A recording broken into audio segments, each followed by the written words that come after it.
I am sure there's been a time in your life when you just wanted a solution to a problem, such as how to fix a flat tyre, cook a pizza, or right now you probably want me to explain how to write a procedural text, right?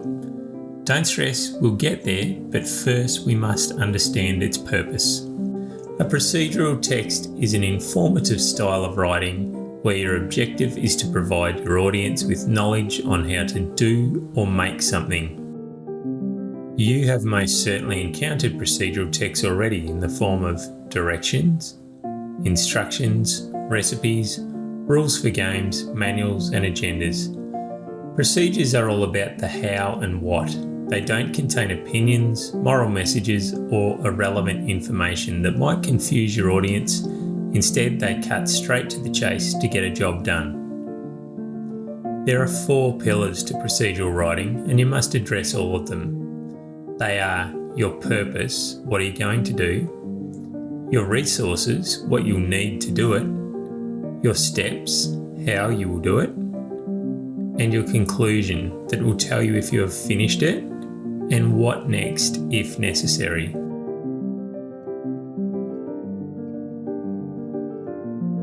Consider your audience, what they might know and what they might need clarification on. Never assume they are as informed as you on the topic. If they were, they probably wouldn't need your help. So provide a balance of useful detail without sounding boring or irrelevant. Above all else, a procedure must be written in the correct sequence of events. So ensure you are clear on these before writing. A procedure should contain relevant headings and subheadings organised into sections. For example, a recipe uses these to separate ingredients, quantities, and preparation instructions. Using these avoids confusion and allow the reader to jump to the area of most relevance to them. Procedures are written in second person present tense, meaning you will frequently use the term you and your to address your audience.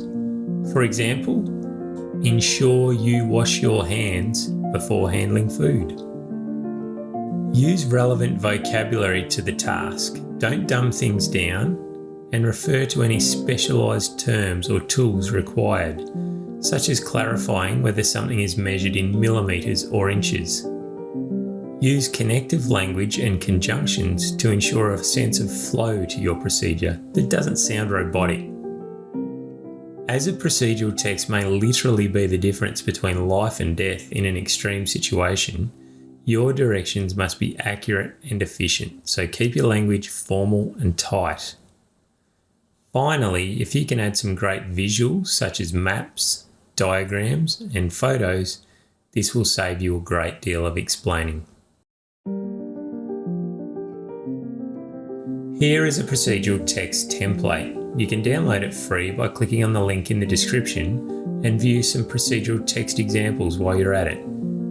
Start by clearly identifying the purpose, including a brief description of the task or the finished product. Your requirements should essentially be a list of what is needed to complete the task and nothing more. Dot points are perfect for this. When writing your steps, use action verbs such as throw, turn, and insert in your numbered instructions to begin each step. Use a variety of transitional language to connect steps and make it clear when the process is complete. A conclusion should suggest what you might do once finished and only suggest a follow-up activity if your procedure is part of a larger process. Now you should have a much clearer understanding of the purpose and process of writing a procedure. So download the templates and have a go. And if you're a teacher, be sure to check out our complete unit of work on procedural writing by clicking on the link in the description. Don't forget to subscribe to access all of our writing tutorials, and thanks for watching.